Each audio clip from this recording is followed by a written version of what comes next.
prisoners wanakuanga wamenyimwa freedom mingi sana. Yaani kama kuna watu wanakuanga wamekaziwa ni prisoners. Imagine hakuna venye unaweza toka tukarom kama venye unaweza rom saizi. Kukula kama ni 6:30 ni 6:30. Kama watu wengine wanakula ugali cabbage ni hivyo. Yaani zile restrictions ziko kwa prison. Manze ni ngori. So juzi nilikuwa kwenye pilika zangu za hapa na pale nikipiga raundi.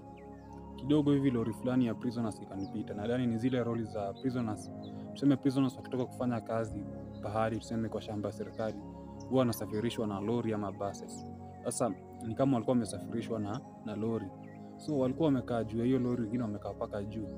So jamaa fulani akatokea akasimama tu juu ya hiyo lori. Alafu akatoa mrija nje akaanza kukojoa kwa highway. Sasa mimi nilikuwa nashangaa huyu jamaa, unanyora aje kwa highway? Niko na nyewe jamaa ni cheese, lakini nikasmile tu nikacheka nikajiambia these people don't care even anything. Sasa hata akinyora yeye kitu ajali. Kwa sababu unaweza sema uko 20 years alafu ufungwe life in prison. Sasa utakuwa una care nini? Mimi hata naweza fanya anything because najua nishafungwa milele. So nikafikiria prisoners wenyewe wanakuanga wamenyimwa freedom mingi sana. Like unajua kuna research imefanywa juzi nikasikia that kuna ugonjwa fulani it's likely to affect prisoners. Hii ugonjwa inasababishwa na kukosa mechi kwa muda mrefu, and the prisoners are at high risk of getting this disease. So nikacheki yenyewe prisoners bana, si watu umie. Hebu nishawapo kwa comment section, do you think prisoners inafaa wapatiwe freedom kiasi?